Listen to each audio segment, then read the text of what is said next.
Well, it's good to be back again. You might say, wait a minute, something's changed. You know what's changed? That background. Actually, that background is really green. I turn off the color. So I've changed the color today because we're changing this up a bit. We're going to move forward. We're not totally done with the Master Plan of Evangelism, but we are going to extend upon it in a concept that I'm calling the ordinary church advantage. I know too many pastors who've got their chins on their kneecaps and thinking, oh, bother, I don't know, we're just a small church, we can't make a difference. Oh, yes, you can.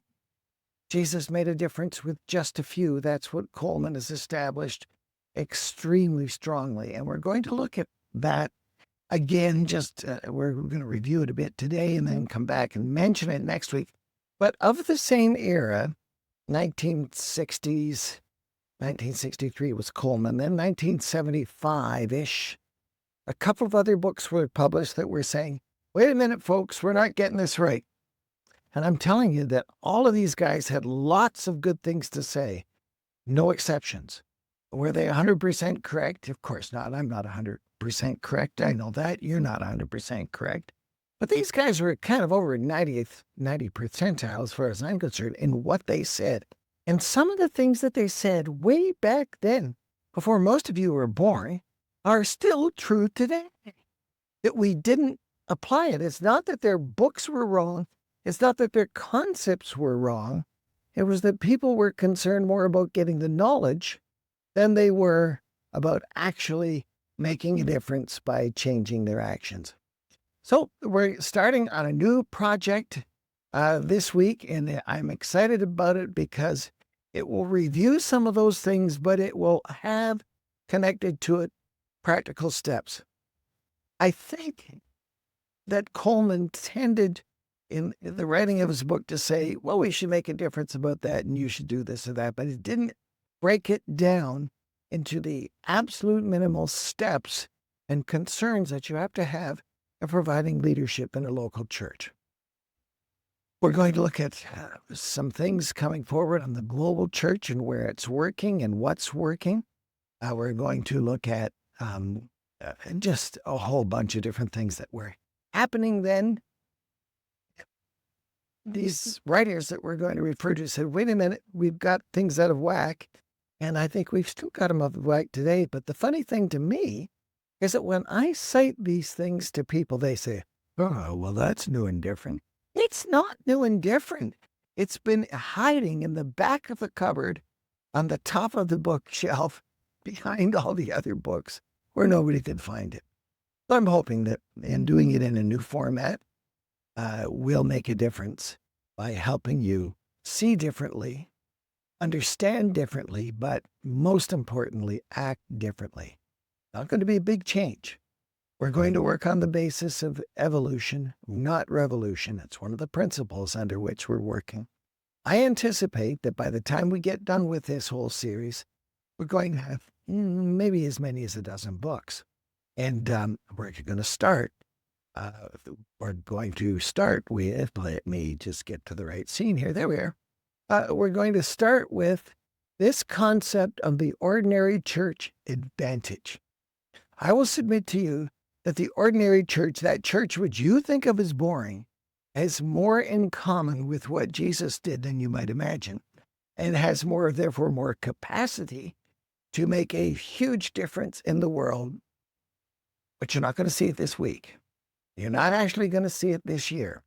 And if you're like one pastor I know, you're not going to make it. One pastor, I actually didn't know him personally. I knew his friend, who was also a friend of mine, continues to be, who was asked to go and help out with a church that was floundering. And he went into that church and he said to the existing pastor, let's start with getting your group of elders together and going through the Master Plan of Evangelism. And he said, how many chapters is it? And so on. He said, well, I don't have that much time. I thought, wow. So my friend couldn't help him. He wasn't there for very long. And it was in a few short weeks or months, I can't recall exactly, when that particular pastor quit the church, gave up. And subsequently, there was a couple of false starts going forward, trying to do revolution not evolution in the life of the church shut down. This was a church that was started about a quarter of a century ago, and in its heyday was up to 400 people who were attending on Sunday, something in that order. And it was the church. Oh, have you heard about the such and such a church? And what happened was they didn't obey what Coleman had to say and didn't move it forward as they could have. So we're going to look at a brief review of what Coleman actually said. And I've got some practical things. I promise you that when I go through what these guys said back in the 70s, that I'm always going to finish with practical advice of things that you can do. So you got to stay with me for the whole lesson. Now, that book was praised by everyone. It's the most prolific of the books that I'm going to refer to. It sold, according to the publisher, 3.5 million copies. And he just simply went through, it's not a big book, it went through how Jesus trained people. And he had 8 principles that come from the Gospels, and each of them had a chapter and then some other things as well. It was not complicated. It was simple. It was straightforward. It was actionable to the person who wanted to make the changes, actually put it into action in their church life. And apparently too few did. But we'll get back to that concept next week. But what I'm promising you in this series with the brown background, you go back to the other ones, 2 different colors. They were representing 2 different books. I'm not going to go through in depth with these books. There's one more that I may go through in depth after I get done with this series. Haven't decided that yet. But also published back in the 70s and had some really strong things to say about the ministry of Jesus, built on what's his face's Harmony of the Gospels. A.T. Robertson, A.T. I think it was, who had a very good analysis. We're going to drill down deeper into that. Oh, it's going to be so much fun if you really want to make fun out of it. You've got to have some level of enthusiasm in your situation, or it isn't going to work. Now, you can't be syrupy, made-up enthusiasm, but you've got to have something that stirs your soul, that sticks to your ribs, and that you just can't help yourself but get it out there. And I don't care whether you're the preacher or the guy who works the lobby or the person who's in charge of playing the guitar in the band. It doesn't matter to me. If you're in an ordinary church, you can make a difference by applying these principles. And we're going to go over these today. And I want you to bear in mind that I'm not going to ask you to make major changes. And there will be major change, but I'm not going to ask you to make major changes. Small increments will do it for you. This will work in your church, no matter what the size is. And it's focused in on those churches that think they're too small to make a difference. They're not. They can make a difference. They ought to make a difference. But you got to put it into action. Did I mention that? You got to put it into action. Coleman said that men were his method, and this is the key issue. You got to work through the people that you got. Jesus didn't start with coming up with a program. He didn't have a sandwich board sign to put out in front of the synagogue that said, "New, starting this week, all of the gospel coming." Nope, he did go to the synagogue every week. It was his habit. I didn't speak there every week. Now, what do you suppose he was doing? Well, you want to think about that. Because Jesus was very intentional with every hour that he spent on earth. And those hours where he spent, let's say, an hour every Saturday going to the synagogue. Why? Well, you want to think about it. He started with the people. He didn't start with a big campaign. He didn't start with preaching. He did preach in the synagogue, and particularly there was a situation in Nazareth. Oh, you should know about that. I'm not going to tell you. But he was always worried more about building the people, not the programs. Didn't look for the gifted people. He looked for the faithful people. Now, he selected very ordinary men. They had no ministerial credentials. There were people who did have credentials. They had come up through the synagogue school system. But the willingness was the issue. That's always more important than the brilliant guy. I've known a lot of brilliant men down through the years, and women, who have said, "Oh, but what about this?" And they've got a better idea. but they don't put it into action. And their idea might be better. And it would be, if it's tested in the crucible of time because they actually seek to put it into action, then they're worth listening to. But if it's just a theory, not worth listening to until somebody puts it in action. Well, everything starts as a think before it becomes a thing. So a theory is a good thing with somebody who's willing to put skin in the game and make some things happen. Jesus saw the leadership potential in these, apparently. Nobody else had apparently seen the leadership potential, but Jesus did. How did he work to build that leadership potential? Well, he selected. You can go back to the lessons on that earlier in the magenta background lessons. I don't know how many lessons you got to go back to, but you can go back and pay attention to those. He selected, there were a larger group of disciples.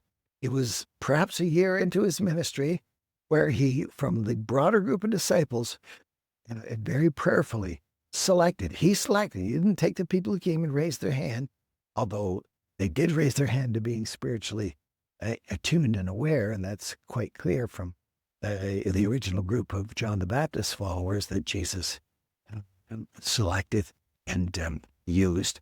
But so they simply stayed with him. Now, he was worth staying with. He spent more time with them as time went on, not less time. His presence with them was the curriculum, but it was his presence, his demeanor, his personality, and his words. I talked to a deacon in my church about a previous pastor who had actually failed in many ways in the church and was ultimately out of the ministry today. Sad story. But I talked to this guy, this deacon type, who was a very strong man, who now is with him. But the Lord died at a very young age, really.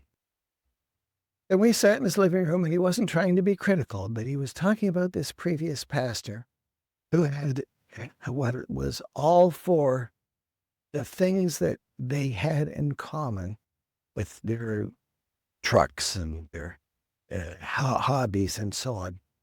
But this deacon type, he wasn't a deacon at that time, but it was recruiting him to be a deacon at bedtime.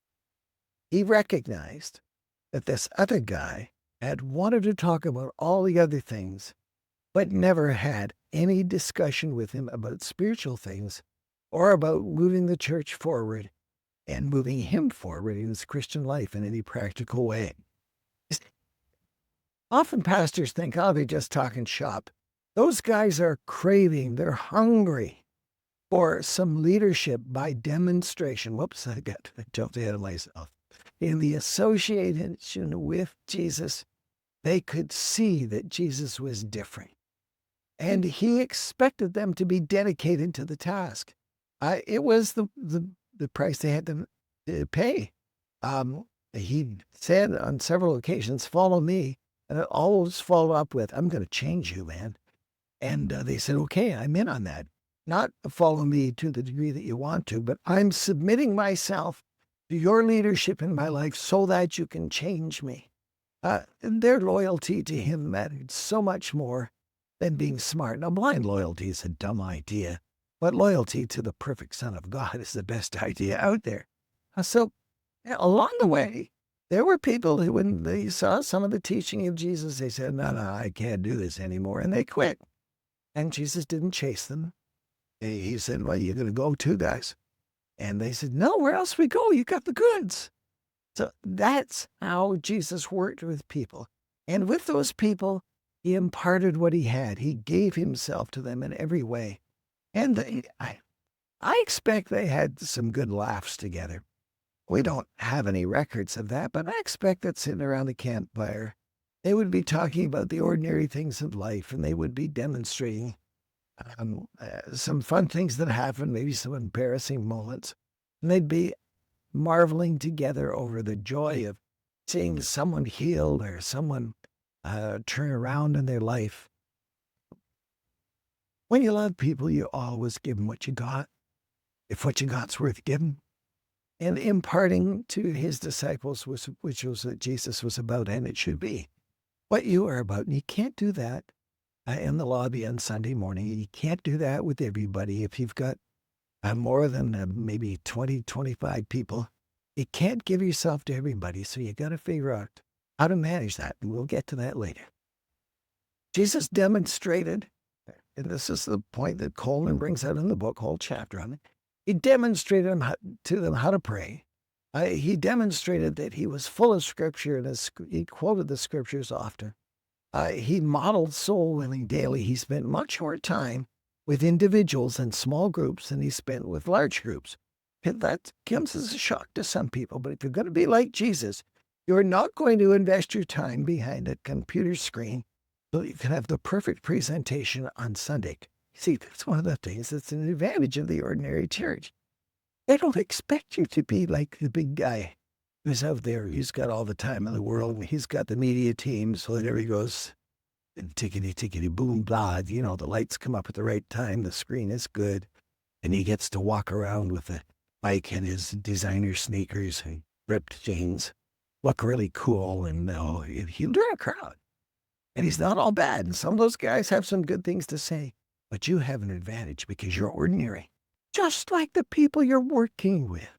You're ordinary. And ordinary is a huge advantage with people. And Jesus modeled it every day with the conversations. You realize he never had a duplicate conversation that's recorded for us. He treated everybody differently. He himself his method in working with people was just being who he was. And then the time came when he moved to delegation and where they'd watched him. And then he said, okay, 2 by 2, you guys get out there. And 2 by 2 doesn't tell us why, but I suspect it's kind of built on the human propensity of if nobody's looking, then you might just let it slide a little bit. But if you got a partner who's out there and say, oh, it's your turn to talk to the person at the door, well, I guess you got to do the talking at the door. You can't hide from that when you're working with a partner.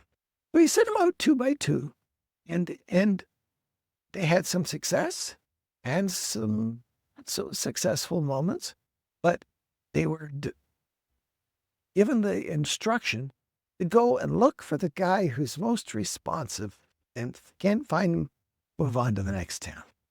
And that implies that most of the people in the town wouldn't be the guy that would actually be worth locking in on. But find the person who's responsive. Move with the movers. Here's a tip for you. Say less to more people. And if the light starts, then you can say a little more. If the light doesn't start, don't just keep trying to cram it into them and say, no, but you need to understand, because it's not going to help at that point in time. Move on. Say less to more people until you find the person who's saying, oh, and then you can dwell with them, because you will not waste your time on the people who are not ready to respond yet. Now, some of those people are not ready to respond when their neighbor, their friend, their relative comes to Jesus and they see them light up like a Christmas tree, and their personality changes. They'll say, what got into you? Are you on some new vitamin? Then they may be more responsive. They can expect you're going to get hard times. He taught them that. He put them through it so that they could experience the hard times. He supervised them when they returned. They had the debriefing. That's always important. When you give a job to somebody, you need to get back at them and say, how'd it go? Oh, okay. So it wasn't as good as you expected. Were you nervous? Yeah, I was nervous. You go through all of that and say, it's okay. You keep going. You can make it.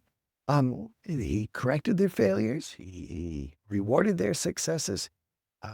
All of these lessons were tied not to what was going on up here, to what was going on paper and writing a paper for some professor somewhere, but on what they were doing in their relationships and their contact with people. That's what he was training them for. He wasn't training them to do monologues, although they did do monologues. He was training them to be really good at dialogue. You understand the difference? You got to get good at dialoguing with people, not hammering them with the truth. And so they get back off. I was in a situation once where there are a bunch of potential missionaries who are being evaluated. And one of the workers I work with one of these potential missionaries and asked them to do a gospel presentation. And one guy across the room Like he was preaching his head off. He was correct theologically, but relationally, he was just terrible. And he was just so amped up. And the person tolerated it, and I don't know exactly what they said, but I know what I would have said. I ain't gonna work in the mission field, buddy. You gotta get people to know, like, and trust you, and you can only lead them as far as they're willing to go. And sometimes it takes a long time to move them a millimeter from this attitude to the next attitude to the next attitude until they recognize their personal need, come to the Savior. But Jesus worked with these guys. It was 72 plus the 12. I don't think that the 12 were in with the 72. Can't prove that. But, there's roughly speaking 100 people that he had sent out 2 by 2, not that many, but roughly speaking, and taught them and by all of these methodologies and supervised them, helped them. And his expectation was always that this was going to work. And it wasn't about this first generation. We had 11 once Judas wiped out. And we got Matthias coming in, and, there's others on the edge of things. We got 120 when we get to the upper room, when we get to the book of Acts, and there's women in that group, and these people that are true followers, a group of about 500, less than 1,000 real converts to Jesus. But he expected them to go out there and be reproducers. The day of Pentecost is a fascinating day because 3,000 people come based on Peter's sermon that day, and they did use sermons. And you baptize 3,000 people. It doesn't say what the logistics of that were. I just find that fascinating. I'm confident they used the Jewish mikveh pools. If you don't know what that is, Google it. And immersed these people, these new believers, and didn't put them through a 6-week training course. He took them where they were. Now, their commitment, their life was on the line. They knew when they made this commitment to Jesus, it was all or nothing. There wasn't that, well, maybe this is a religious veneer that might help me a little bit, like people sometimes think today. Well, positive thinking can't hurt anybody. It wasn't that. It was a life commitment. So maybe we need to be a little more careful with evaluating whether a person truly believes before we baptize them as best we can. But you'll never know for sure. And many of them who you baptize, they'll wipe out. Just take them forward as fast and as far as you can possibly do it. But his job here was creating disciples who would in turn create more disciples. That's the point that Coleman makes in the book, and makes it very well. And that's the fundamental thing that didn't happen over the generations, because the church is essentially, in North America, the church in which Coleman had a major influence. It's the same today as the size, and a little less than it was back in his day. A book has been translated into 100 different languages, and I can't tell you how it's working in all cultures. But I can tell you for sure, where it's working, it's not because the concepts change. It's because the behavior of the readers change.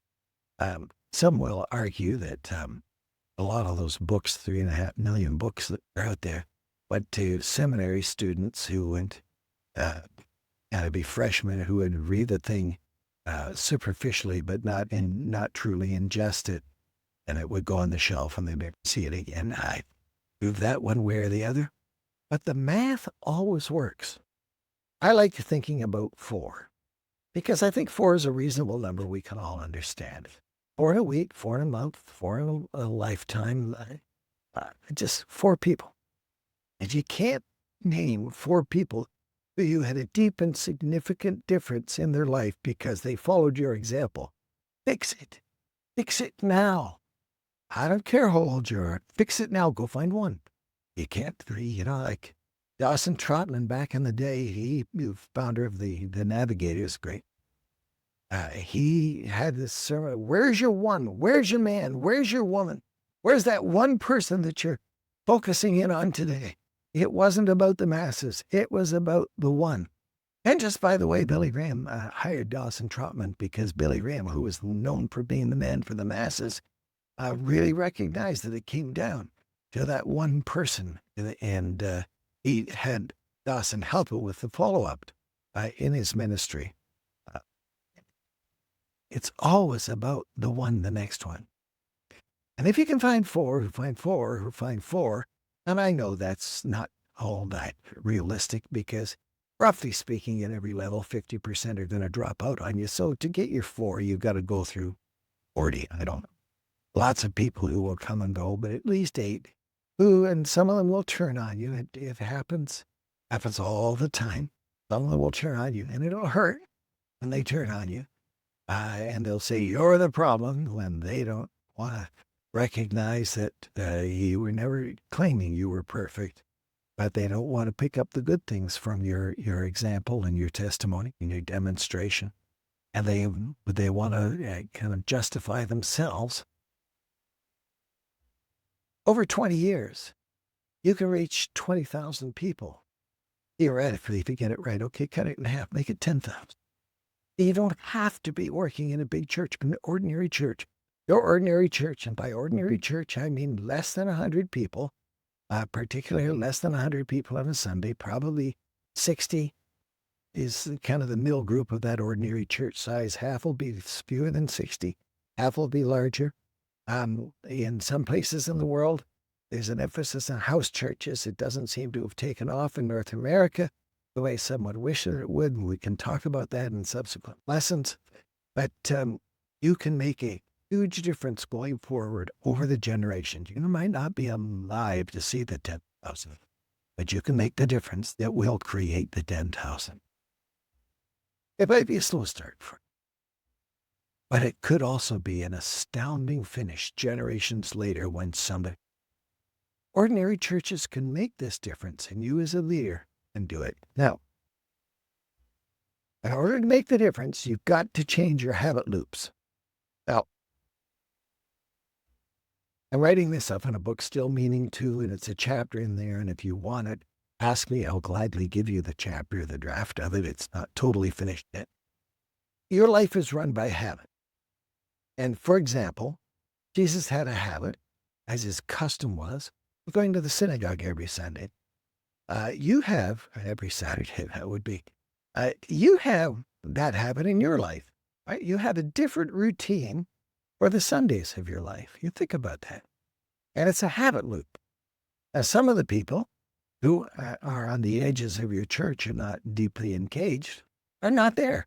They don't have a habit loop. They have an attitude that says, I don't know, it's raining today, maybe we'll just stay home. And I can guarantee you this, that because of the bent and broken nature of our lives, if we depend on willpower, we will fail. Everybody fails if they try to depend on willpower. Some do better than others, but it's the habit that matters, the habit loops. This is Sunday. This is what I do. Rain, shine, snow, sleep, whatever it is, it's what I do. And you might be sick, you might be away somewhere, but this is the loop that I'm in. This is what I do. And it's very important to do that. Now, many of the people, and you who associate with your local church, do not have that habit loop firmly in their mind. Another habit loop is what you do in the morning. You get up in the morning. I don't know what your routine is, but at some point in the day, you can eat something. It'll be when you break your fast. You fasted while you slept. And you might have breakfast at noon. Not recommended. But that first meal, you have a habit about when you do that. You have a habit about when you brush your teeth. I hope you brush your teeth or you're going to end up toothless. You only have to floss the teeth you want to keep. You find out, you learn that habit loop when you're a child with a set of teeth. And this always bothered me when I was a kid. I mean, my first teeth, why do I have to brush my teeth?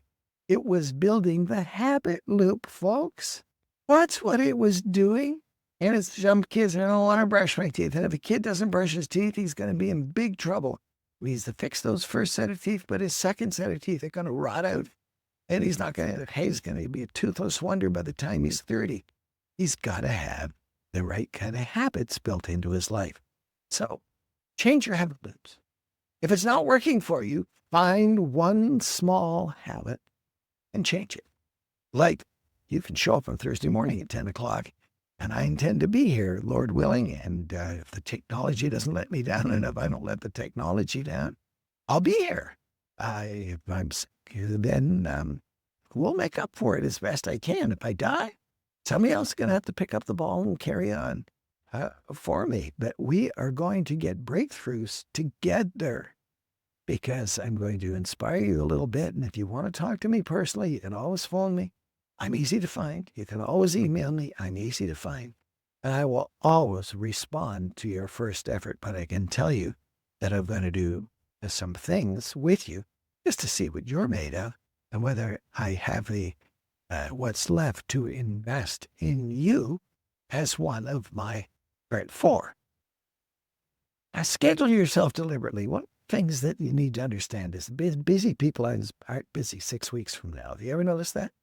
So what you do is you call the person and say, I really want to gather with you, and I want to talk about your plans for life, but my schedule's pretty jammed up the next several weeks. What are you doing on the first week of 2 months away?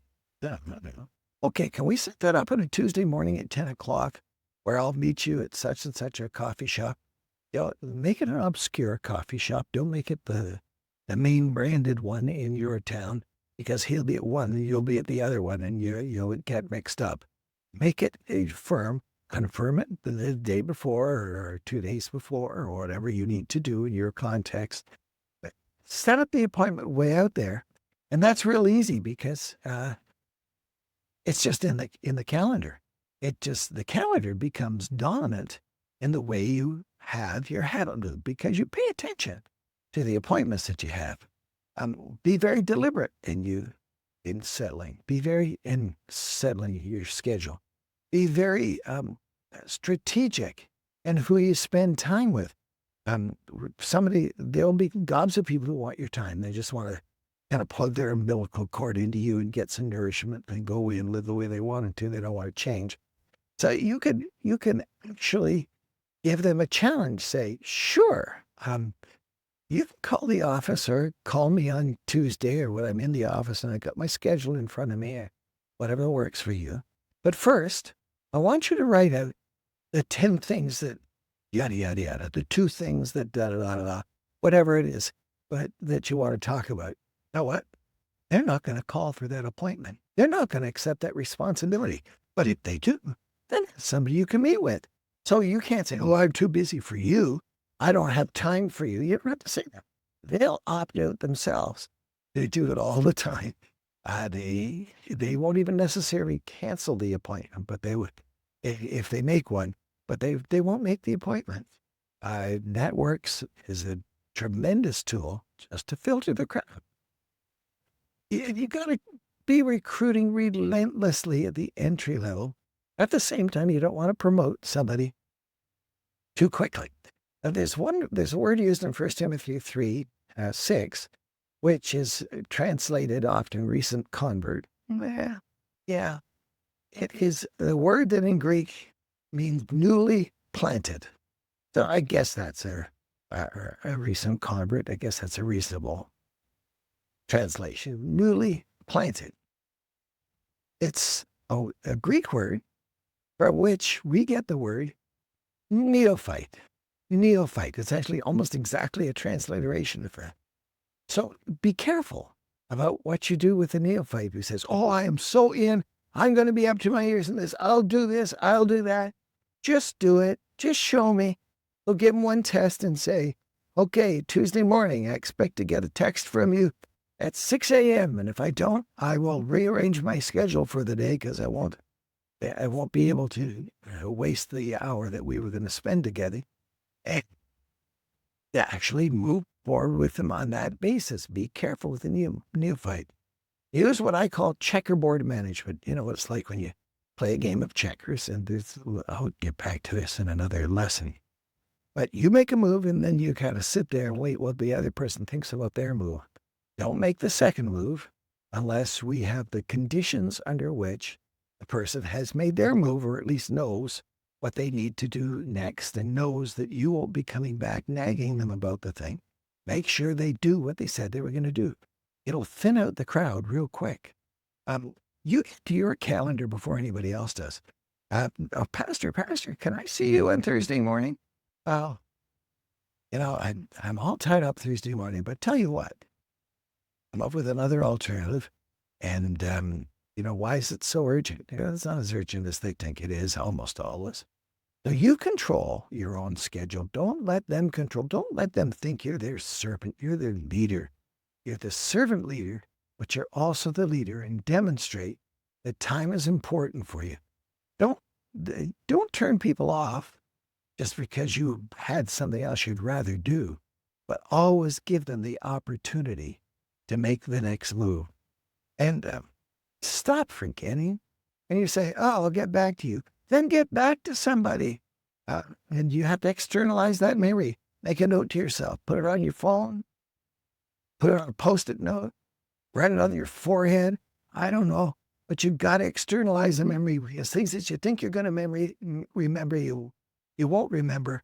And when you say, I'll do it later, you're going to be in trouble if you don't write it down and schedule a time. You'll be just as busy later as you are right now.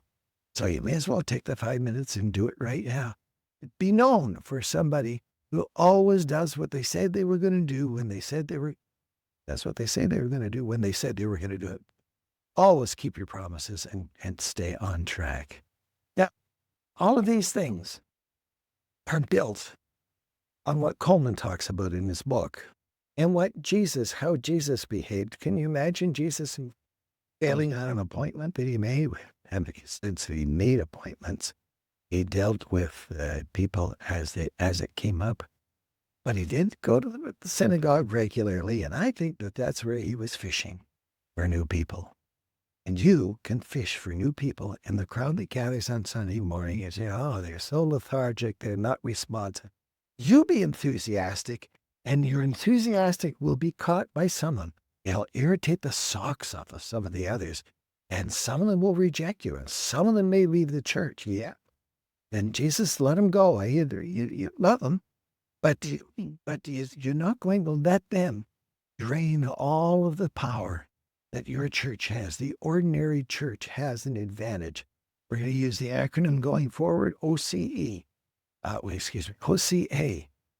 Ordinary Church Advantage going forward, OCA, and we're going to come up with a lot of advantages of a few months together. I want to see you next time. I want you to pass it on to others and just see if they'll pick it up and follow as they should.